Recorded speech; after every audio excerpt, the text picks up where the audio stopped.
बात बहुत पुराने समय की है। किसी गांव में रामू नाम का एक लड़का अपनी माँ के साथ रहता था।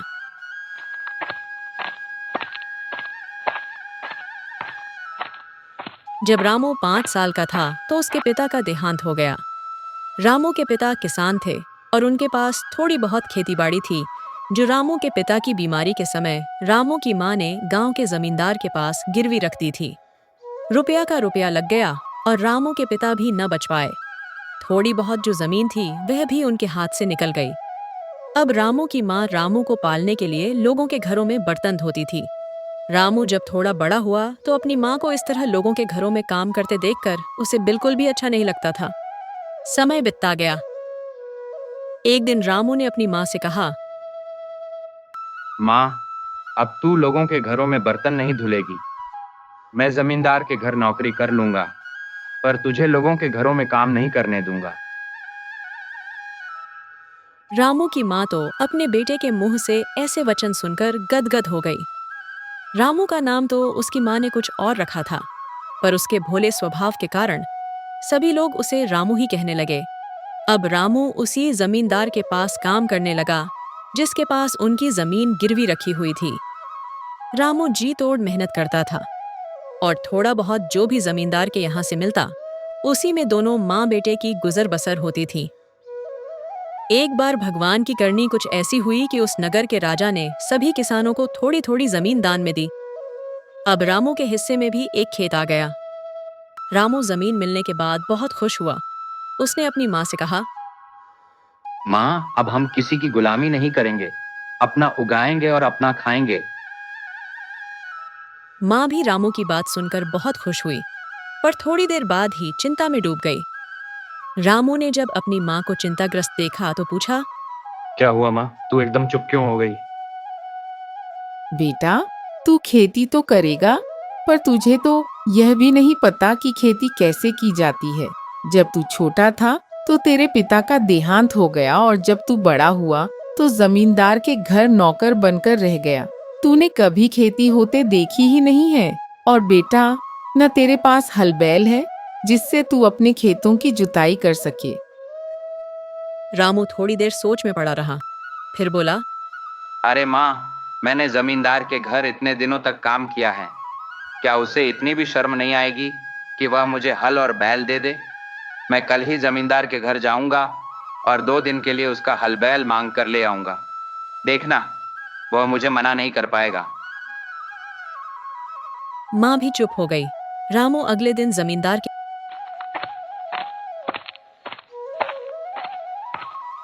यहाँ पहुंचा और हाथ जोड़कर बोला, जमींदार साहब, हमें राजा ने थोड़ी सी जमीन दान में दी है।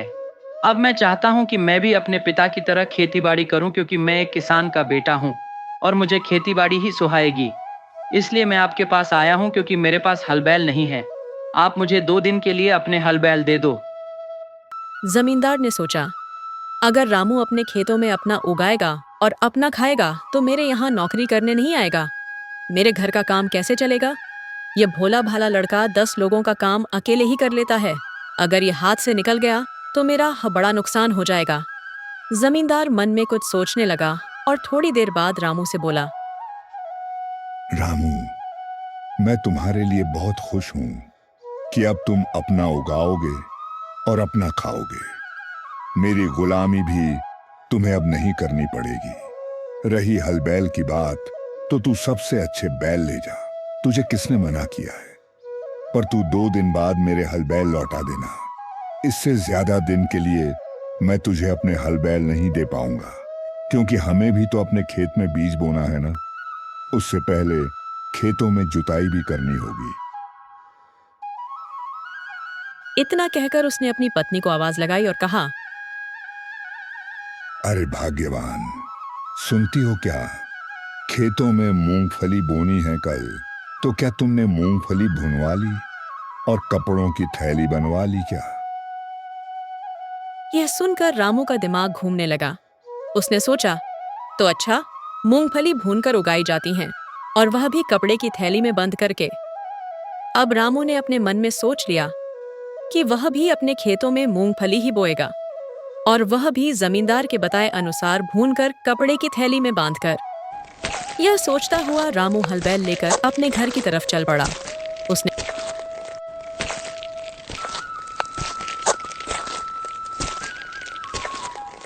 उसने घर आकर अपनी माँ से कहा, अरे माँ, हम अपने खेतों में मूंगफली उगाएंगे। कल मैं बाजार से मूंगफली लेकर आऊंगा और तू उन्हें भून देना। माँ ने जब यह सुना तो बोली, अरे मेरे भोले बेटा, तू तो भोले का भोला ही रहा। मूंगफली कहीं भूनकर उगाई जाती होंगी। मूंगफली तो कच्ची ही बोई जाती है। भला यह तुझसे किसने कह दिया कि मूंगफली भूनकर उगाई जाती हैं? अब रामू को लगा कि माँ को भी खेतीबाड़ी के बारे में कुछ नहीं पता। उसने सोचा, कल मैं ऐसे करता हूँ, माँ को मामा के घर छोड़कर आ जाता हूँ, नहीं तो यह खेती करने में अड़चन पैदा करती रहेगी।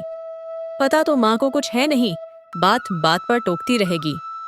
जब खेत में मूंगफली उग जाएंगी तो मैं माँ को मामा के घर से ले आऊंगा। रामू ने अपनी माँ से कहा, माँ, तू 2-4 दिन के लिए मामा के घर चली जा। जब खेत में मूंगफली उग जाएंगी तो मैं तुझे ले आऊंगा। रामू की माँ ने रामू से खूब मना किया, पर रामू कहाँ सुनने वाला था। उसने माँ के कपड़ों की पोटली बनाई और माँ को मामा के घर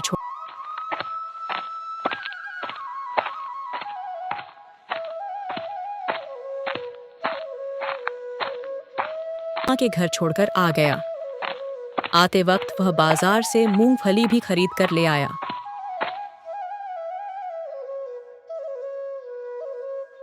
और सारी रात मूंगफली भूनता रहा।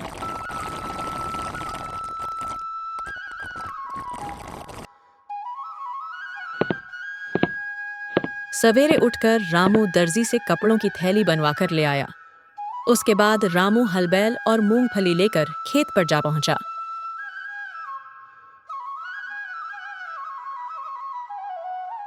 खेत की जुताई करने के बाद रामू ने थोड़ी थोड़ी दूरी पर गड्ढे बना दिए। इससे पहले रामू एक बार जमींदार के खेतों की तरफ चक्कर लगाकर आया। वह देखना चाहता था कि जमींदार के लोग किस तरह मूंगफली बो रहे हैं। जमींदार भी पूरा मक्कार आदमी था। उसने अपने नौकरों को निर्देश दिया कि अगर रामू हमारे खेत की तरफ आता है तो तुम उसे देखते ही मूंगफली की थैलियां गड्ढों में दबानी शुरू कर देना। उसके आदमियों ने ऐसा ही किया।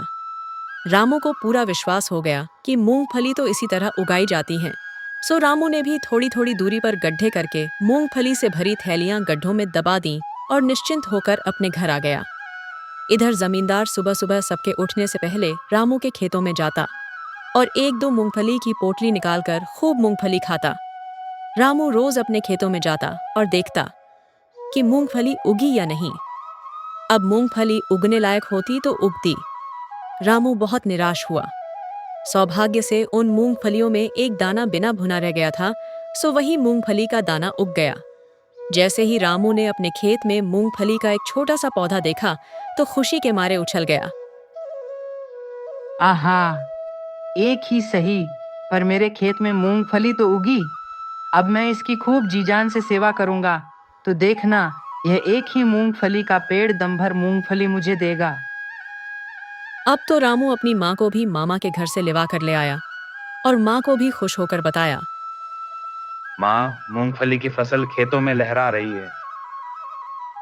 माँ भी यह जानकर बहुत खुश हुई।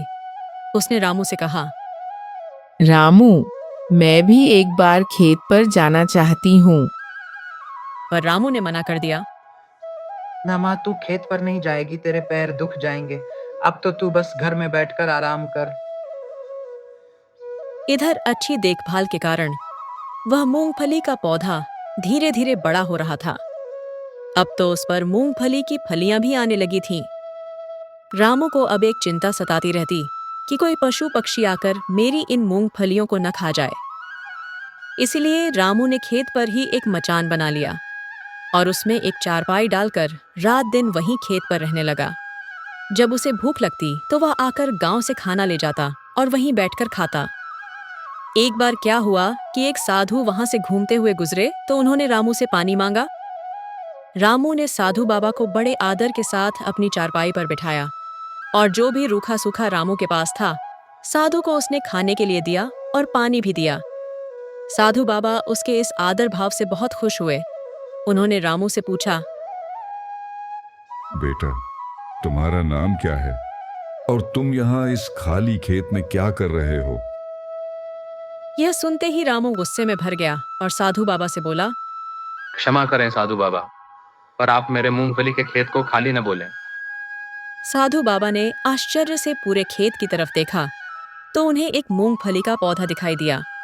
फिर उन्होंने रामू से पूछा, पहले तुम मुझे ये बताओ कि तुम्हारा नाम क्या है?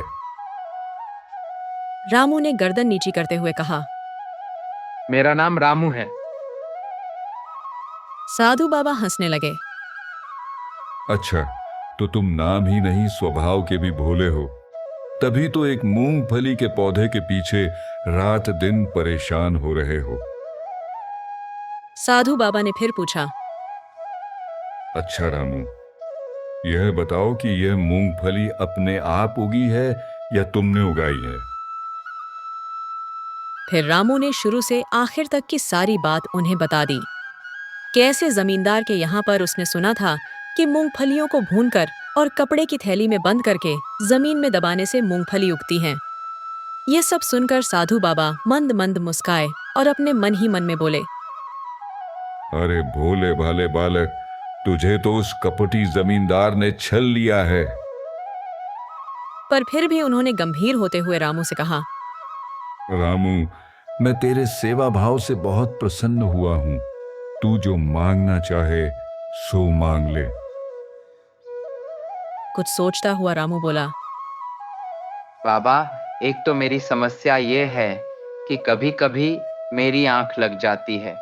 उस समय मुझे भय रहता है कि कहीं पशु पक्षी मेरी मूंगफली को नुकसान न पहुंचा दें। तो आप ऐसा करिए कि मैं जब सो जाऊं तो मेरा पिछवाड़ा बोलता रहे, उड़ उड़ उड़ उड़ उड़, और चिड़िया उड़ती रहे।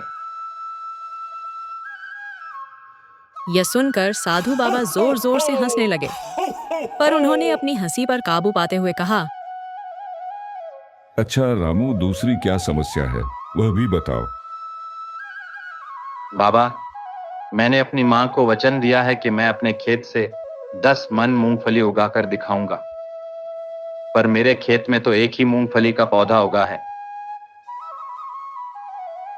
तू चिंता मत कर रामू, तेरे खेत में 10 मन मूंगफली ही होगी, और जब तुम सो जाओगे और आसपास कोई पक्षी या जानवर तुम्हारे आएगा तो तुम्हारा पिछवाड़ा खुद ही आवाज करने लगेगा, उड़ उड़ उड़ उड़ उड़, और पशु पक्षी डर कर भाग जाएंगे। तथास्तु। कहकर साधु बाबा वहां से चले गए। इधर रामू की माँ रात दिन चिंता में घुलती जा रही थी, क्योंकि घर में खाने के लिए अब एक दाना भी नहीं बचा था। जमींदार की नौकरी भी रामू छोड़ चुका था। जो थोड़ा बहुत वहां से आता उसमें दाल रोटी तो चल रही थी, पर अब तो वह भी सहारा छीन गया था। लेकिन रामू की माँ को एक तसल्ली जरूर थी कि जब खेत से 10 मन मूंगफली घर आएगी तो आधी मूंगफली बेच देंगे और आधी मूंगफली अपने गुजर बसर के लिए रख लेंगे। यही सोचकर रामू की माँ खुश हो जाती और किसी तरह घर के खर्चे को खींचती रहती। इधर रामू पूरी तन्मयता के साथ अपने खेतों की रखवाली कर रहा था। अब उसे विश्वास था कि जब उसे नींद आ जाएगी तो उसका पिछवाड़ा खेतों की रखवाली करेगा।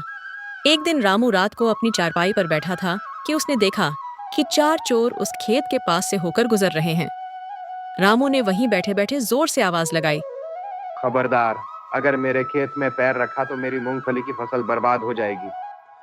यह सुनकर चोर ठिठक गए। उन्होंने रामू से कहा, भाई, हम 4 चोर हैं और हम चोरी करने जा रहे हैं। रामू ने जब यह सुना तो बोला, मुझे भी अपने साथ ले चलो। मैं रात दिन खेत में बैठा रहता हूँ, पक गया हूँ, सो कहीं घूम फिर कर आ जाऊंगा। रामू ने चारों तरफ नजर उठाई और देखा कि कोई पशु भी नजर नहीं आ रहा है, सो खेत सुरक्षित रहेगा। उसने चोरों से कहा, भाई मुझे भी साथ ले चलो, मैं यहाँ बैठा बैठा पक गया हूँ। चोर भी बहुत खुश हुए, उन्हें तो एक साथी और मिल गया। रामू के बारे में वे भी जानते थे कि रामू थोड़ा सा बुद्धू है। उन्होंने सोचा, अगर पकड़े गए तो इल्जाम रामू पर डाल देंगे। यही सोचकर वे भी उसे ले जाने के लिए तैयार हो गए। आधे रास्ते में उन्होंने रामू से पूछा, भाई हम तो अपने मतलब की चीज चुराएंगे, तू बता तू क्या चुराएगा, तुझे किस चीज की जरूरत है? अब रामू सोच में पड़ गया।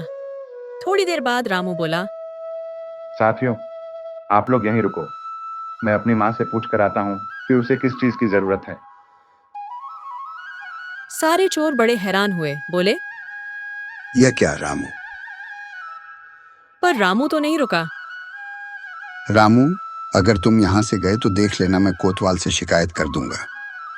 बेचारे चोर डर के मारे वहीं खड़े रहे। रामू आधे रास्ते से अपनी माँ के पास गया और पूछने लगा, बताना, मैं चोरी करने जा रहा हूँ, क्या चुरा कर लाऊं?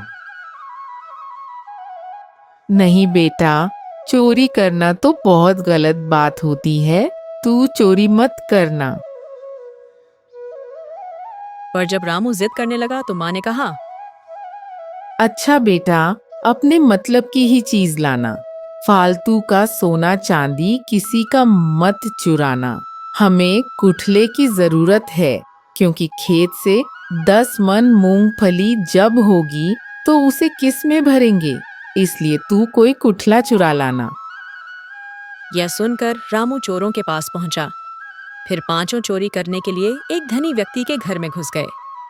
अब चारों चोर तो सोना चांदी ढूंढने लगे और अपने झोलों को भरने लगे, और रामू सारे घर में कुठला ढूंढता फिरा, पर उसे कुठला कहीं नजर नहीं आया। फिर अचानक ही उसे एक कमरे में कुठला रखा हुआ दिख गया। उसने चोरों से कहा, भाई मैं तो यह कुठला लेकर जाऊंगा, मेरी माँ इसमें मूंगफली भरेगी। चोर बड़े परेशान हुए। इतना भारी कुठला भला तू कैसे लेकर जाएगा?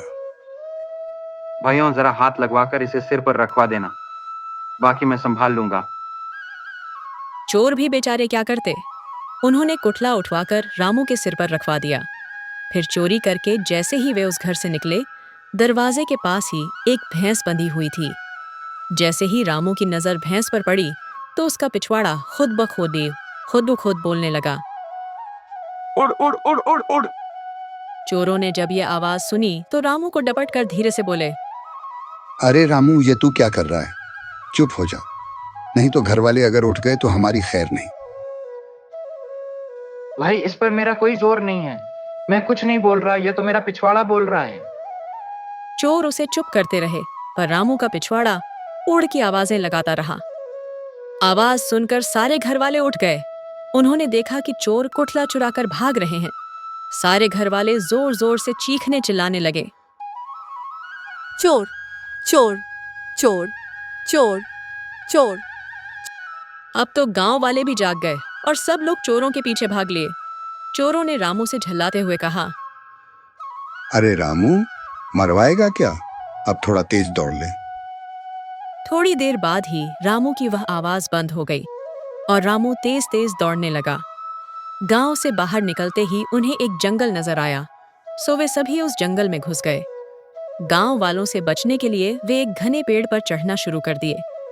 इधर रामू ने चोरों से कहा, भाइयों, मेरे कुठले को भी पेड़ पर चढ़वाओ। इसे नीचे फेंक दे और अपनी जान बचा।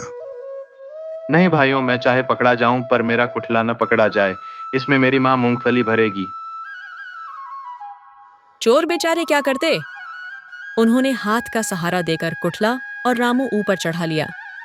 बेचारे गांव वाले जंगल तक तो पीछे भागे।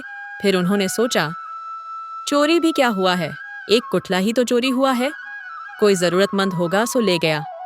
वे भी वापस अपने घर चले गए। इधर चोर दम साधे पेड़ पर बैठे थे कि तभी उन्होंने देखा कि कुछ लोग उस पेड़ के नीचे आकर बैठ गए। उन्होंने जब ध्यान से देखा तो पता चला कि यह तो जंगल में रहने वाले डाकू हैं और बड़े ही कुख्यात होते हैं। अब तो चोरों की सिट्टी पिट्टी गुम हो गई। डर के मारे चारों चोर थर थर कांपने लगे। अब थोड़ी देर बाद ही रामू बोला, भाई मुझे तो पेशाब आ रहा है और रुक नहीं रहा, बताओ क्या करूं? अपने कुठले में मूत ले। तू देख नहीं रहा नीचे डाकू बैठे हुए हैं? नहीं भाइयों, मैं अपने कुठले में नहीं मूतूंगा, मेरी माँ इसमें मूंगफली भरेगी। इतना कहते ही रामू का पेशाब अपने आप निकल गया और नीचे बैठे डाकुओं के ऊपर आ गिरा। डाकुओं के सरदार ने कहा। लगता है बेमौसम बरसात हो रही है। डाकू के साथियों ने भी ऊपर नजर उठाकर देखा तो उन्हें कहीं बादल भी नजर नहीं आए। उन्होंने कहा, सरदार, लगता है सिर्फ इसी पेड़ के नीचे बारिश हो रही है। बदिया शायद इसी पेड़ के ऊपर आकर अटक गई है। पानो। उसके बाद सारे लुटेरों ने अपना लूट का सामान निकाला और आपस में बांटने लगे। तभी रामू के हाथ से कुठला सरकता हुआ नीचे की तरफ जाने लगा। चोरों ने कहा, अरे रामू, इसे संभाल, मरवाएगा क्या? अगर इन लुटेरों ने हमें देख लिया तो हमारी खैर नहीं। पर रामू के हाथ से कुठला न रुका और कुठला फिसलता हुआ उन लुटेरों के ऊपर जा गिरा। जैसे ही लुटेरों के ऊपर कुठला गिरा, कुछ लुटेरे तो वहीं बेहोश हो गए और कुछ सिर पर पैर रखकर ऐसे भागे कि फिर लौटकर कभी वापस न आए। उन्हें लगा कि इस पेड़ पर भूत का वास है, सो डर के मारे भाग लिए। धीरे धीरे रामू और चोर पेड़ से नीचे उतरे। रामू को तो बस अपने कुठले की चिंता सता रही थी कि मेरा कुठला फूट तो नहीं गया। उसने देखा मेरा कुठला तो सही सलामत है। बस रामू तो उसी में खुश हो गया। फिर से चोरों से बोला, भाइयों, इस कुठले को मेरे सिर पर रखवा दो। चोरों ने जब देखा कि नीचे 3-4 लुटेरे बेहोश पड़े हैं और उनके पास सोना चांदी और सोने की मोहरें बिखरी पड़ी हैं, तो वे बहुत खुश हुए। उन्होंने रामू को धन्यवाद दिया।